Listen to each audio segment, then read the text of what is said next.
Hello everyone. Today we start next chapter in science, chapter 3 and name is genetics. जो हम third chapter start कर रहे हैं उसका नाम क्या है? जेनेटिक्स है. तो इसमें हम जेनेटिक्स के बारे में, हेरिडिटी के बारे में, मेंडल्स के लॉ के बारे में पढ़ेंगे. तो मोस्ट इम्पॉर्टेंट चैप्टर है. इसमें भी मैक्सिमम क्वेश्चन बोर्ड में आते हैं इसमें से, और ये 4 मार्क्स का चैप्टर है आपका. तो सबसे पहले व्हाट इज जेनेटिक्स? जेनेटिक्स क्या है? Genetics the branch of the science which deal with the study of the characteristics of heredity and variations of living beings is called genetics. Genetic science की वो branch है जिसमें हम heredity का मतलब जानते हैं आप कि जो करैक्टर होते हैं वो वन जनरेशन से अनदर जनरेशन में जाते हैं. इसको हम क्या कहते हैं? हेरिडिटी. और वेरिएशंस का मतलब कि बहुत सारी डिफरेंसेस जो आते हैं. जैसे आपने भी देखा होगा कि एक ही पेरेंट्स के जितने भी चिल्ड्रन हैं वो सेम नहीं होते हैं. उनमें जो वेरिएशंस है वो किस तरह से आते हैं, इनकी स्टडी साइंस की जिस ब्रांच में की जाती है उसको हम कहते हैं जेनेटिक्स. जो जेनेटिक्स जो टर्म है या वर्ड है, इसका यूज़ सबसे पहले किसने किया था? बेटसन ने 1906 में. जो बेटसन साइंटिस्ट थे उन्होंने ही इस वर्ड का क्या किया था? यूज़ किया था. अब नेक्स्ट है heredity. What is heredity? The transmission of the these heredity characters. Heredity characters का मतलब मैंने आपको बताया कि ऐसे करेक्टर जो एक जनरेशन से दूसरे जनरेशन में जाते हैं. From parental generation two of spring, यानी पेरेंट से उनकी चिल्ड्रंस में जो जाते हैं, कॉल्ड हेरिडिटी. उसको हम क्या कहते हैं? हेरिडिटी कहते हैं. और हेरिडिटी जो वर्ड है उसका यूज़ सबसे पहले किसने किया था? स्पेंसर ने 1863 में. तो ये आपके जेनेटिक्स और हेरिडिटी की क्या है? डेफिनेशन है. जो नेक्स्ट टॉपिक है वो है आपके मेंडलिज्म.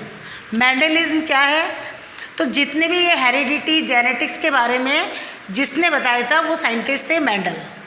मेंडल बहुत ही फेमस साइंटिस्ट थे जिनको हम फादर ऑफ द जेनेटिक्स भी कहते हैं. मेंडल ने अपनी पूरी लाइफ हेरिडिटी के बारे में, किस तरह से कैरेक्टर्स जो होते हैं वो वन जनरेशन से अनदर जनरेशन में जाते हैं, वेरिएशंस जो होते हैं वो किस तरह से आते हैं, उन्होंने पूरी अपनी लाइफ इसके अंदर निकाल दी थी. लेकिन जो मेंडल थे वो सबसे ज़्यादा दुर्भाग्यशाली थे. क्यों? क्योंकि जब तक वो एक्सपेरिमेंट करते रहे, लोगों को बताते रहे, तब तक लोगों ने उनकी तरफ ध्यान नहीं दिया. उनके मरने के भी, उनकी डेथ के भी 16 ईयर्स के बाद में मेंडल्स को लोगों ने जाना था, और तब पता चला था कि मेंडल कौन है और वो साइंस की जो ब्रांच है जेनेटिक्स उसके बारे में क्या क्या बता के गए हैं. तो यहाँ पर हम शॉर्ट में मेंडल की लाइफ हिस्ट्री के बारे में पढ़ेंगे. मेंडलिज्म ग्रेगर जॉन मेंडल 1822-1884, यानी 1822 में तो उनका बर्थ हुआ था और 1884 में क्या हो गई थी? डेथ हो गई थी. Is known as the father of the genetics. Most important line है क्वेश्चन कि who is known as the father of the genetics. तो आप लिखेंगे Mendel is the father of the genetics. He was the first to make a systematic study of heredity in pea plant. उन्होंने जो heredity की systematic जो study है वो किसके अंदर की थी? पी प्लांट के अंदर की थी. उनका बर्थ हुआ था 22 जुलाई 1822 में इन सिलिसियन विलेज. कौन से विलेज में? Silesian village of Hinzendorf in Austria. Austria के एक डिस्ट्रिक्ट था हिंजेनडॉर्फ, उसके एक छोटे से विलेज जिसका नाम है सिलिसियन विलेज के अंदर मेंडल का बर्थ हुआ था. उन्होंने एजुकेशन डिग्री इन फिलोसफी इन 1842. वैसे तो उन्होंने साइंस की स्टडी करी थी. साइंस के कुछ दिनों तक वो टीचर बन के उन्होंने टीचर का भी वर्क किया था, बच्चों को पढ़ाने का काम किया था.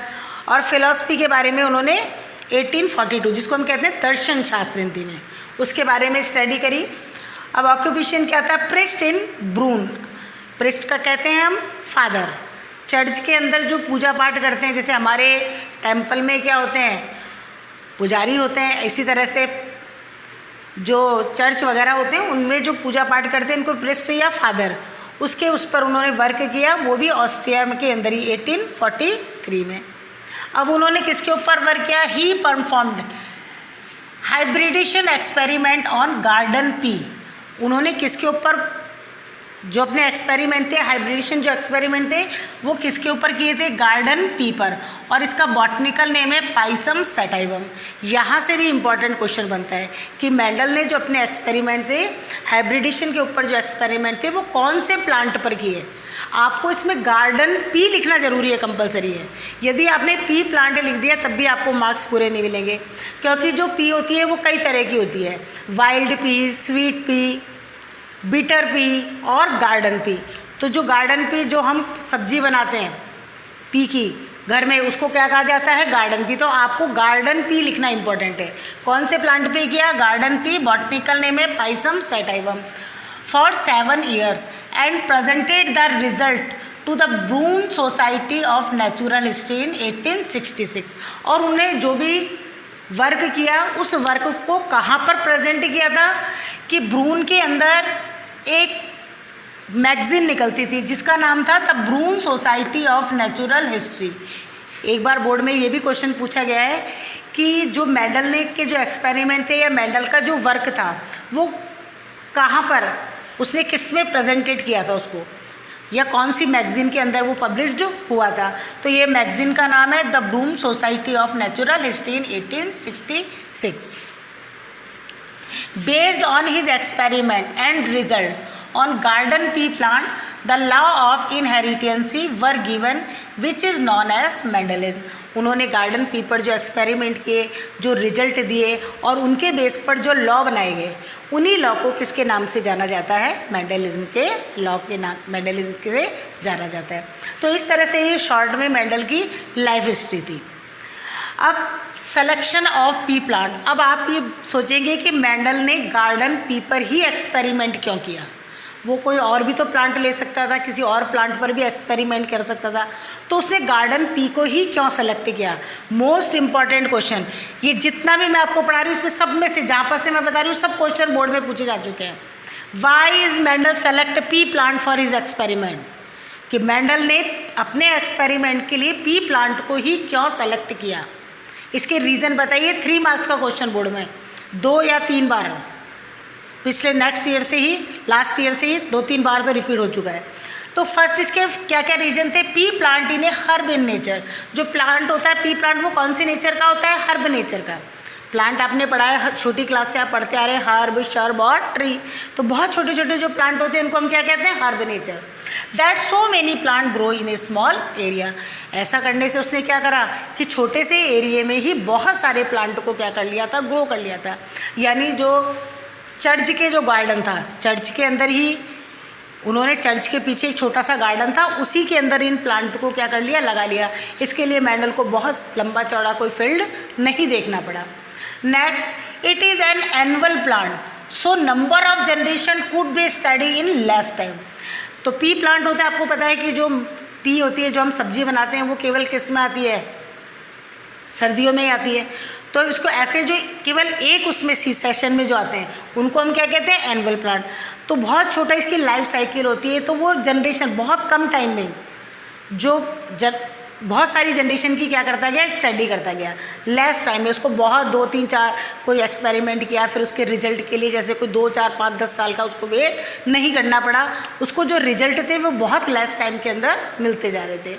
Next, it is bisexual flower due to which pure plant could be obtain by self pollination. अब बाइसेक्सुअल, यूनिसेक्सुअल क्या होते हैं? तो फ्लावर 2 टाइप के होते हैं, बाइसेक्सुअल और यूनिसेक्सुअल। यूनिसेक्सुअल फ्लावर कौन से होते हैं? जिनमें मेल और फीमेल जो पार्ट होते हैं वो अलग अलग फ्लावर में होते हैं, वो तो क्या कहलाते हैं? Unisexual flower. और बाइसेक्सुअल कौन से होते हैं? एक ही फ्लावर में मेल और फीमेल पार्ट पाए जाते हैं, तो वो क्या कहते हैं? बाइसेक्सुअल। तो पी प्लांट जो है का जो फ्लावर था वो कौन सा था? बाइसेक्सुअल था। और उसमें सेल्फ पॉलिनेशन आराम से हो रहा था। Self pollination, cross pollination. Self pollination क्या होता है कि यदि किसी प्लांट के पॉलन ग्रेन उसी प्लांट के स्टिग्मा पर पहुंच जाएं तो उसको हम कहते हैं सेल्फ पॉलिनेशन। और किसी फ्लावर के पॉलन ग्रेन अनदर फ्लावर के स्टिग्मा पर पहुंचते हैं तो उसको हम क्या कहते हैं? क्रॉस पॉलिनेशन कहते हैं। ये स्टिग्मा, पॉलन ग्रेन, ये सब किसके पार्ट होते हैं? फ्लावर्स के पार्ट होते हैं। Next, in pea plant various pair of contrasting character are found. अब उसने देखा कि पी प्लांट के अंदर बहुत सारे कंट्रास्टिंग का मतलब होता है अलग अलग तरह के उसको कैरेक्टर नजर आए थे। वैसे तो मेंडल ने गार्डन पी के अंदर 34 कंट्रास्टिंग कैरेक्टर को क्या करा था, देखा था, लेकिन उसने अपने एक्सपेरिमेंट के लिए ओनली 7 कैरेक्टर को क्या किया था, यूज्ड किया था। यदि आपसे एग्जाम में पूछा गया है कि कितने कैरेक्टर को उसने देखा, तो आप लिखेंगे 34 कैरेक्टर्स को, और एक्सपेरिमेंट के लिए कितनों को चूज़ किया उसने, 7 कैरेक्टर को चूज़ किया था। अब ये 7 कैरेक्टर्स कौन कौन से हैं वो हम पढ़ रहे हैं। फर्स्ट है, यहाँ पर लिखा है मैंने, characteristics of plant, dominant and recessive. अब आपको हर चीज़ का मतलब पता होना चाहिए। कैरेक्टर तो आपको पता है, डोमिनेंट ऐसे कैरेक्टर जो प्लांट में बहुत ज़्यादा शो हो रहे थे, पी प्लांट में, ऐसे कैरेक्टर को हम क्या कहते हैं, डोमिनेंट कैरेक्टर। और ऐसे कैरेक्टर जो बहुत कम शो होते हैं, ऐसे कैरेक्टर को हम क्या कहते हैं, रेसेसिव कैरेक्टर्स कहते हैं। तो ये 7 कैरेक्टर जो उसने अपने एक्सपेरिमेंट के लिए यूज़ किए वो कौन कौन से थे। फर्स्ट है height of plant, tall and dwarf. तो मेंडल ने देखा हाइट के हिसाब से जो मैक्सिमम जो प्लांट थे वो कैसे थे, टॉल थे, लेकिन उनके बीच में ही कुछ उसको ऐसे प्लांट नज़र आए जो कैसे थे, डॉर्फ यानी बोने थे। तो कंट्रास्टिंग कैरेक्टर हो गए tall and dwarf. Position of flower, flower जो लगते हैं प्लांट्स पर उसकी position, axial and terminal. Axial और टर्मिनल का मतलब क्या होता है, जैसे ये प्लांट है तो जो ऊपर से जो निकलते हैं फ्लावर वो तो कौन से कहलाते हैं, टर्मिनल, और जो साइड से निकलते हैं उनको हम क्या कहते हैं, एक्सियल कहते हैं। तो मेंडल ने देखा कि साइड से जो फ्लावर निकल रहे थे, पोजीशन थी फ्लावर की वो क्या थी, ज़्यादा थी यानी डोमिनेंट थी, और ऊपर से जो टर्मिनल जो पोजीशन है वो बहुत कम थी। नेक्स्ट है शेप ऑफ मैच्योर पोड। पोड हम कहते हैं फली। आप मटर लाते हैं घर पे, उसको छीलते हैं, फिर उसमें से क्या निकलते हैं, दाने निकलते हैं, तो जो फली होती है उसको हम क्या कहते हैं, पॉड कहते हैं। इनफ्लैटेड एंड कंस्ट्रिक्ट। इनफ्लैटेड और कंस्ट्रिक्ट का मतलब क्या होता है, आप देखते हैं कि जब भी हम जो फली लाते हैं मटर की वो इस तरह की होती है, मैक्सिमम ऐसी निकलती है, इसको हम कहते हैं इनफ्लैटेड। लेकिन कभी कभी आपने देखा होगा कि मटर की कुछ पॉड ऐसी होती हैं जो इस तरह से बीच बीच में से क्या होती हैं, दबी हुई होती हैं, बाई चांस नज़र आती है हमको ऐसी, तो इसको हम कहते हैं कंस्ट्रिक्ट शेप, और इसको कहते हैं इनफ्लेटेड शेप। नेक्स्ट है कलर ऑफ पॉड। जो फली है, पॉड है, उसका कलर मैक्सिमम कैसा होता है, ग्रीन कलर की होती हैं, लेकिन कभी कभी बाई चांस कैसी भी नज़र आ जाती हैं, येलो कलर की पॉड्स भी नज़र आती हैं। नेक्स्ट है कलर ऑफ फ्लावर। जो पी प्लांट है, गार्डन पी प्लांट में, उसमें मैक्सिमम जो फ्लावर होते हैं वो कौन से कलर के होते हैं, वायलेट कलर के होते हैं। कौन से कलर के होते हैं, वायलेट। लेकिन कभी कभी बहुत सारे वायलेट कलर्स में से कभी कभी वाइट कलर के फ्लावर भी क्या हो जाते हैं, शो हो जाते हैं। नेक्स्ट है शेप ऑफ शीट। अब जो आप दाने निकलते हैं मटर में से, जब आप पॉट को छीलते हैं तो जो शीट्स निकलती हैं, तो ज़्यादातर जो शीट्स होते हैं वो कैसे होते हैं, राउंड होते हैं, आपने देखा होगा राउंड निकलते हैं। लेकिन कुछ आपने देखा होगा कि मटर के जो शीड है वो ऐसे निकलते हैं, इनके ऊपर रिंकल्स होती हैं इस तरह से। बाई चांस कभी कभी जब हम मटर की पॉट को छीलते हैं तो कुछ ऐसे शीट्स निकल आते हैं जिनके ऊपर क्या होते हैं, रिंकल्स होते हैं। तो डोमिनेंट ज़्यादातर राउंड है, लेकिन कभी कभी कैसे निकलते हैं, रिंकल्ड। कलर ऑफ शीट, जो कलर होते हैं वो कैसे कलर के होते हैं, येलो ग्रीन जो कलर का मिक्स होता है, इस तरह के ज़्यादातर मैक्सिमम शीट निकलते हैं। डार्क ग्रीन कलर के, बहुत ज़्यादा डार्क ग्रीन कलर के जो शीट्स होते हैं वो कभी कभी नज़र आते हैं। तो इस तरह से इन 7 कैरेक्टर्स को लेकर के मेंडल ने अपने एक्सपेरिमेंट किए थे। अब इन एक्सपेरिमेंट कैसे किए, कौन कौन से एक्सपेरिमेंट रहते हैं, उनके बारे में हम आगे पढ़ेंगे। इसके बाद में आपके इसी बुक के जो चैप्टर है उसमें 18 या 20 के करीब कुछ डेफिनेशंस हैं। Monohybrid cross, dihybrid cross, F1 generation, F2 generation, बहुत सारी इसमें डेफिनेशंस है, जीन्स हैं। तो ये जो डेफिनेशन है वो आपको बुक में से अपनी कॉपी के अंदर उतारनी है। बाकी जैसे जैसे मैं आपको एक्सपेरिमेंट पढ़ाती जाऊंगी, हर जो डेफिनेशन है उसका क्या मीन है, ये डेफिनेशन उसको हम एक्सपेरिमेंट के साथ में ही आपको एक्सप्लेन करूंगी मैं। तो इस तरह से आज हमने जो नया चैप्टर स्टार्ट किया है उसमें what is genetics, what is heredity, इसके बाद में मेंडल की जो लाइफ हिस्ट्री है उसको शॉर्ट में पढ़ा है। इसके बाद में मेंडल ने कौन से प्लांट को चूज़ किया, garden pea plant, why select garden pea plant, उसने क्यों सेलेक्ट किया, उसमें जो पी प्लांट है उसमें कितने कंसिस्टिंग जो करेक्टर हैं उसने देखे थे, मैंने आपको बताया 34, लेकिन कितने पर एक्सपेरिमेंट किए, 7 पर। ये क्वेश्चन भी बोर्ड में आ चुका, उसने कहा उसमें बोर्ड में होता है एनी 5 करेक्टर को आपको लिखना था 7 में। तो ये जितने भी पॉइंट मैंने आज आपको पढ़ाए इनमें से सब में से बोर्ड में किसी ना किसी ईयर में क्वेश्चन पूछा गया है। तो घर आपको जो होमवर्क कॉपी है उसमें 7 जो करेक्टर है उनको उतारना है। एक क्वेश्चन उतारना है, why is Mendel select pea plant for his experiment. तो ये 2 क्वेश्चन आपको अपनी होमवर्क कॉपी में करने हैं। Thank you.